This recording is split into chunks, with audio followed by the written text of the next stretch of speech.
ప్రభువైన యేసుక్రీస్తు నామంలో మీ అందరికీ వందనములు. క్రీస్తు ప్రేమలేఖ ఛానల్కు హృదయపూర్వక స్వాగతం. ప్రతిరోజు దేవుని వాక్యాన్ని కలిసి చదివి దాని ద్వారా మన ఆత్మీయ జీవితాన్ని బలపరుచుకుందాం. ఈరోజు దేవుడు తన వాక్యం ద్వారా మనతో ఏమి మాట్లాడుతున్నారో శ్రద్ధగా విందాం. దేవుడు మీ హృదయంతో మాట్లాడాలని ప్రార్థిస్తున్నాను. కీర్తనల గ్రంథం 74వ కీర్తన. దేవా, నీవు నిత్యము మమ్మును విడనాడితివేమి? నీవు మేపు గొర్రెల మీద నీ కోపము పొగరాజుచున్నదేమి? నీ స్వాస్థ్య గోత్రమును నీవు పూర్వము సంపాదించుకుని విమోచించిన నీ సమాజమును జ్ఞాపకమునకు తెచ్చుకొనుము. నీవు నివసించు ఈ సియోను పర్వతమును జ్ఞాపకమునకు తెచ్చుకొనుము. శత్రువులు పరిశుద్ధ స్థలములోనున్న సమస్తమును పాడుచేసియున్నారు. నిత్యము పాడయుండు చోట్లకు విజయము చేయుము. నీ ప్రత్యక్షపు గుడారములో నీ విరోధులు ఆర్భటించుచున్నారు. విజయధ్వజములని తమ ధ్వజములను వారెత్తియున్నారు. దట్టమైన చెట్ల గుబురు మీద జనులు గొడ్డండ్ల నెత్తి నట్లుగా వారు కనబడుదురు. ఇప్పుడే వారు గొడ్డళ్లను సమ్మెటలను చేతపట్టుకుని దాని విచిత్రమైన పనిని బొత్తిగా విరుగగొట్టుదురు. నీ పరిశుద్ధ స్థలమునకు అగ్ని ముట్టించుదురు. నీ నామమందిరమును నేల పడగొట్టి అపవిత్రపరచుదురు.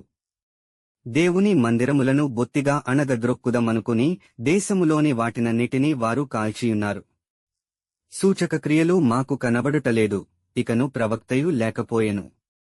ఇది ఎంతకాలము జరుగునో దాని నెరిగినవాడు మాలో ఎవడును లేడు. దేవా, విరోధులు ఎందాక నిందింతురు? శత్రువులు నీ నామమును నిత్యము దూషింతురా? నీ హస్తమును నీ దక్షిణహస్తమును నీవెందుకు ముడుచుకొనియున్నావు? నీ రొమ్ములో నుండి దాని తీసి వారిని నిర్మూలము చేయుము. పురాతన కాలము మొదలుకొని దేవుడు నా రాజేయున్నాడు. దేశములో మహారక్షణ కలుగజేయువాడు ఆయనే. నీ బలముచేత సముద్రమును పాయలుగా చేసితివి. జలములలో భుజంగముల శిరస్సులను నీవు పగులగొట్టితివి. మకరము యొక్క శిరస్సును నీవు ముక్కలుగా గొట్టితివి. అరణ్యవాసులకు దానిని ఆహారముగా ఇచ్చితివి.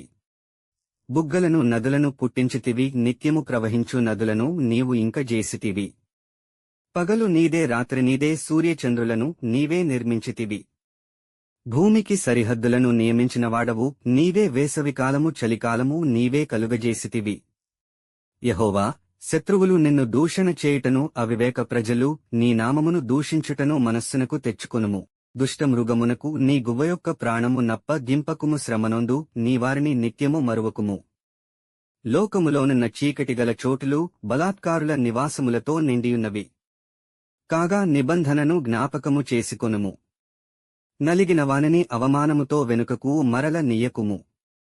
శ్రమ నొందువారును దరిద్రులను నీ నామము సన్నుతించుదురుగాక. దేవా, లెమ్ము, నీ వ్యాజ్యము నడుపుము. అవివేకులు దినమెల్ల నిన్ను నిందించు సంగతి జ్ఞాపకము చేసుకొనుము.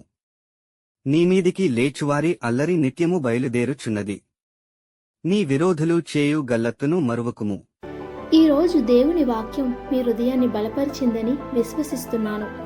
ఈ వీడియో మీకు ఆశీర్వాదకరంగా ఉంటే లైక్ చేయండి, షేర్ చేయండి మరియు క్రీస్తు ప్రేమలేఖ ఛానల్ను సబ్స్క్రైబ్ చేసి ప్రతిరోజు దేవుని వాక్యంతో కలిసి ప్రయాణించండి. దేవుడు మిమ్మల్ని సమృద్ధిగా ఆశీర్వదించునుగాక. ఆమేన్.